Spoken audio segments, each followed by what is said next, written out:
Hey guys, this is HS Sohta again from Fast Advisor। आदाब, नमस्कार, सत श्री अकाल सारे दोस्तों। आज की वीडियो बनाएंगे रोमानिया के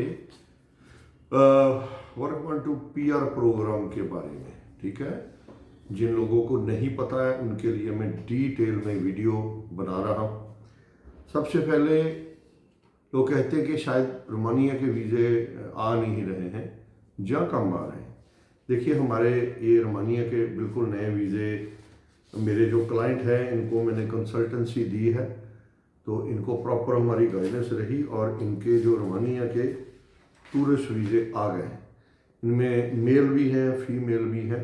आईडी इनकी मैंने छुपा दी है ताकि वो कोई ट्रैक ना कर सके। तो सोशल मीडिया, यूट्यूब पर भी ये चढ़ेगी वीडियो, इसलिए जो पॉलिसी है। तो दोस्तों, ये हमारे जो कल के वीज़े आए हुए हैं वही हैं, और आपको मैं प्रॉपर बता दूं कि कैसे ये होता है और क्या क्या इसमें जो शर्तें हैं। सबसे पहले, आप कोई भी हो इसमें, किसी रोमानिया में एजुकेशन, इंग्लिश ज़्यादा एक्सपीरियंस की कोई ज़रूरत नहीं है। आपको क्या चाहिए? एक एम्प्लॉयर यानी कि कोई मालिक मिल जाए जो रोमानिया का सिटीज़न हो, रोमानियन हो। तो वो अगर आपको स्पॉन्सर कर दे तो आपको जो वीज़ा है, वर्क परमिट वीज़ा जो लीड करता है PR करने को, वो आपको मिल जाता है। रोमानिया शेंगन एरिया में कंट्री है। तो इसमें दोस्तों, अभी जैसे पहले कुछ समय में लोगों के साथ प्रॉब्लम आई कि बहुत सारी कंपनी बंद हो गई, जहाँ तो बाहर जो वर्कर थे हमारे भाई काम करते, जहाँ मेल फीमेल जो भी लोग काम करते थे, उनको फिर प्रॉब्लम आ रही थी। अभी जो 2026 में, नए साल में, रोमानिया गवर्नमेंट ने बहुत सारी चेंजेस की हैं। उसमें आपको मैं मेन चीज़ें जो है वो बता दूं।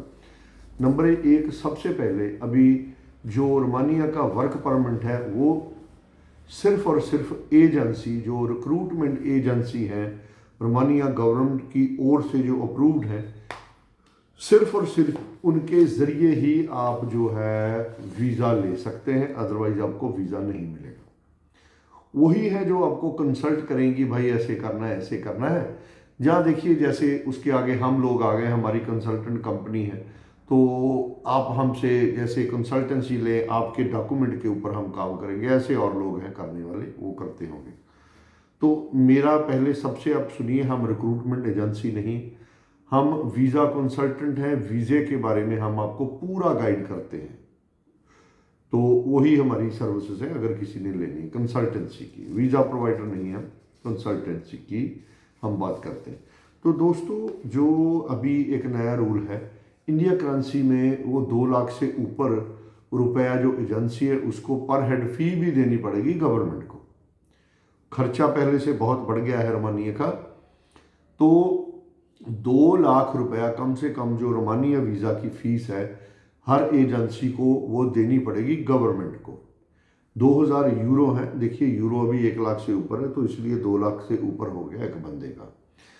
तो सबसे पहले आपको एम्प्लॉय ढूंढना है। अगर आप खुद करें, ये जो एजेंसीज हैं गवर्नमेंट की, गवर्नमेंट ने अप्रूव किए हैं रोमानिया में, आप उनके साथ ताल्लुकात करें, उनसे आप बातचीत करें, जहाँ उनके साथ कांटेक्ट करें, तो उनके ज़रिए आपको एम्प्लॉयर मिल जाएगा। एम्प्लॉयर का काम अभी ये काफ़ी खर्चीला है, और मैं सभी को एक बात कहना चाहता हूँ कि भाई, जिसने उधार पैसे पकड़ के ऐसे उसे करना है ना, तो वो इन चक्करों में मत फंसो। क्योंकि 2000 तो यूरो, जो 2 लाख से ऊपर है, वो तो गवर्नमेंट ही ले जाएगी एजेंसी से। तो वो अपनी जेब में से डालेंगे नहीं, वो आपसे ही निकालेंगे, आपसे ही पैसा निकलेगा। मालिक तो कुछ देने वाला नहीं है। उसके बाद आपके पास बहुत सारे जो कंपनीज हैं, LOI या इंटरेस्ट लेटर जो है वो इशू करती हैं, और उसके बाद आपको ऑफ़र लेटर आता है। कुछ कंपनियां सीधे ऑफ़र लेटर भी दे देती हैं। तो वो जो ये दोनों चीज़ें हैं, ये मिलनी सबसे मुश्किल है। एजेंसी से पता नहीं आप रब्ता कैसे करें उनके साथ। आप वहाँ तक पैसे देने हैं आपने, जहाँ पूरा काम उनसे करवाना है, वो आपके ऊपर है। तो जब ये 2 चीज़ें आ जाती हैं, फिर सबमिशन की बारी आ जाती है। उसमें उसके बाद फिर आपको देखिए लॉयर चाहिए, ठीक है। कोई भी वकील वहाँ से मेरे हिसाब से जो आप चेक कर सकते हैं गूगल सर्च करके, जो हल्के से हल्का वकील लगा लें वो कम से कम 2-3 हज़ार यूरो कम से कम वो लेते हैं, ठीक है। अगर वैसे तो 4,000 एवरेज चल रहा है, लेकिन 2-3 भी अगर लगा लो, 2 लाख पहले वाला हो गया, 2 लाख वो वकील का जो प्रोसेस करेगा, ठीक है। प्रोसेस क्या करेगा, आपकी ऑफर लेटर या LOI या उसके बाद है आपका सॉरी ऑफर लेटर या LOI, वो दोनों चीज़ों के कम से कम ये पैसे लेगा। अगर ये चीज़ें प्रॉपरली निकल जाती हैं, अप्रूव हो जाती हैं, उसके बाद फिर आपका वीज़ा प्रोसेस होगा। अगर आप उस पे भी आप अलग से वकील हायर करते हो तो देखिए उसने भी कम से कम आपसे कम से कम 3,000-4,000 यूरो लेना है। दोस्तों इस हिसाब से अगर आप खुद करते भी चलो तो 4 और 3 लाख ये हो गया, ये 7 लाख रुपया आपका लग जाना है इंडियन करेंसी में। तो उसके बाद जो वीज़ा है वो बंदा जब ये दोनों चीज़ें अप्रूव हो गई, मान लीजिए सब कुछ स्मूथ हो गया, तो वो अगर वही वकील आपके लिए आगे बायोमेट्रिक वगैरह इमिग्रेशन का प्रोसेस VFS का प्रोसेस है वो करता है, तो शायद वो उसके अलग चार्ज करे। मान लीजिए नहीं करता है तो पहले में भी यहाँ तक भी आपका 7 लाख लग गया। दोस्तों उसके बाद वीज़ा, मान लीजिए जब भी आपका वीज़ा आना है उससे पहले शायद वो आपसे PCC मांगे। रोमानिया सभी केसों में नहीं भी मांगती भी है, उनकी मर्जी है। वो कोई इतना खर्चीला काम नहीं है। इंडिया के 500-700 हज़ार रुपये में आपको PCC मिल जाती है, पुलिस स्टेशन से ले लो चाहे पासपोर्ट ऑफिस से ले लो। उसके बाद दोस्तों अपना जो वीज़े का प्रोसेस है, बायोमेट्रिक है, उसका आपका खर्चा होगा। वो मैं क्यों बोलूँ कि वो वेबसाइट में बदलता रहता है, लेकिन अगर रफली बताऊँ तो आप 20-25 हज़ार रुपया आराम से मानिए, क्योंकि उसमें भी आपको किसी ना किसी बंदे को हायर करना पड़ेगा, तो उसकी फीस है वो अलग से होगी, और हो सकता है आपसे वही वकील कर ले, तो उसको भी आप ध्यान में रखना। ये खर्चीली चीज़ें, इसलिए मैं डरा नहीं रहा हूँ किसी को, जिसकी मर्जी वो करे, लेकिन मैं समझा रहा हूँ कि भाई ऐसे नहीं इधर उधर से पैसे पकड़ के आप अपना खराब करो। तो अगर मान लीजिए ये सारी चीज़ें 7 लाख में पूरी भी हो जाती हैं, उसके बाद पता नहीं वीज़ा आना है या रिफ्यूज़ होना है। अगर रिफ्यूज़ हो गया तो 7 लाख रुपए आपका कम से कम गया। तो ये है अगर आप खुद करते हो। किसी कंसल्टेंट को हायर करने का ये है कि ज़्यादा से देखिए 7 लाख ये हो गया फीस, और भी छोटी मोटी डाल के आपका 7.5-8 लाख का नुकसान हो सकता है वीज़ा आए जाना। 7 लाख रुपए से तो मुझे पक्का पता है कि निका पैसा आपका खर्च कम नहीं आने वाला है। बाकी जो मैंने आपको टोटल बताया है, आप वेबसाइट पे जाइए, जो मैं चीज़ें बोल रहा हूँ देखिए, वो सब ऐसे निकलेगा, थोड़ा सा ज़्यादा निकलेगा, कम नहीं निकलेगा। तो अगर आप किसी कंसल्टेंट को हायर करते हो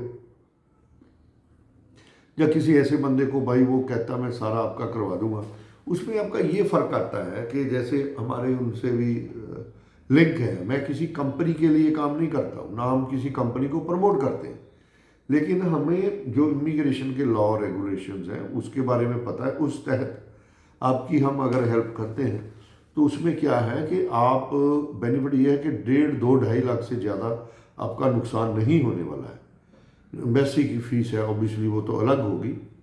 अगर किसी को वैसे आप लंप सम में हायर करते हो, भाई पूरा करवा दो, तो 1.5-2-2.5 या ज़्यादा से ज़्यादा लगा लो 3 लाख। देखिए कहाँ 3 लाख का रिस्क है ज़्यादा से ज़्यादा, कहाँ 7 लाख है कम से कम। तो मैं नहीं कहता कि आपको खुद नहीं करना चाहिए, मेरा काम है सभी को गाइड जो है प्रॉपर करना, ठीक है। तो करना या नहीं करना वो आपके ऊपर है, आप अपनी मर्जी करो। तो बाकी दोस्तों वीज़े बिल्कुल आ रहे हैं, तो अभी जो प्रोसेस है वो भी ऐसे नहीं कि साल लगेगा। अभी इमिग्रेशन ने बहुत इसमें जो रूल्स चेंज किए हैं। बाकी भाई अगर आपको कोई कंपनी वो निकाल दे तो आपकी राइट है इमिग्रेशन पुलिस के साथ जाने के, भाई हमारी ये सैलरी नहीं दे रहा है। बहुत अच्छे कानून बन गए हैं, आपकी सैलरी बिल्कुल मिलेगी, या फिर जिस एजेंसी के ज़रिए जो जुम्मेवार एजेंसी है अगर वो वहाँ नहीं भेज रही तो वो भी आप कंप्लेंट प्रॉपर कर सकते हो, उस पर भी पुलिस और इमिग्रेशन प्रॉपर आपकी सुनवाई करेगी। तो दोस्तों इस तरीके से ये पहले तो वर्क परमिट है, लेकिन ये सभी पीआर प्रोग्राम है, पीआर को लीड करते हैं। तो आप जो करीब 2 साल के बाद आप एलिजिबल होते हो, अगर प्रॉपर तरीके से टैक्स भर लो, थोड़ी बहुत ही और चीज़ें हैं, अगर वो प्रॉपर पूरी हो जाए तो 2 साल के बाद आप जो एलिजिबल हो जाते हो पीआर अप्लाई करने के लिए। अगर मैं ज़्यादा टाइम बोलूँ भाई, किसी को दूसरे साल बाद कुछ गलती लगी, तीसरे में या ज़्यादा से ज़्यादा चौथे साल में वो अपनी पूरी गलतियाँ सुधार लेगा। और शेंगन एरिया में 29 कंट्रीज़ हैं। जब आप मान लीजिए रोमानिया के पीआर हो जाते हैं तो आपके पास 29 कंट्रीज़ हैं, कहीं भी रहो, काम करो, जो मर्जी करो, इतना पूरा आपको एक बहुत बड़ा देशों का समूह मिल जाएगा रहने के लिए, घूमने के लिए, काम करने के लिए। कहीं पासपोर्ट की ज़रूरत नहीं, आप कहीं प्लेन पे जाओ, रोड पे जाओ, कहीं कोई इमिग्रेशन चेक पोस्ट नहीं है। आप चाहे फिर शेंगन एरिया में स्विट्ज़रलैंड में काम करो, जर्मनी में करो, कहीं भी करो। तो दोस्तों ये बेनिफिट है, जैसे कंपेयर टू ऑस्ट्रेलिया या न्यूजीलैंड, वहाँ तो एक देश है, वहीं काम कर सकते हैं। ठीक है, वहाँ पैसे बहुत ज़्यादा बनते हैं इनसे, लेकिन शेंगन की लाइफ अलग है, इंजॉय वाली लाइफ है ज़्यादातर। तो दोस्तों अगर किसी ने भी हमसे कोई सलाह मशवरा करना है तो हमें कांटेक्ट कीजिए, नंबरों पे कॉल करें, हम ऑनलाइन भी प्रोसेस कर देते हैं, अगर ऑफिस में आके करवाना है तो भी कर देते हैं। आप ज़्यादा से ज़्यादा ये वीडियो को प्लीज़ शेयर करें, लाइक करें और चैनल जो है हमारे सब्सक्राइब करें, ताकि आगे से हम आपको और वीडियोज़ वगैरह बना के भेजते रहें। Thank you so much, bye.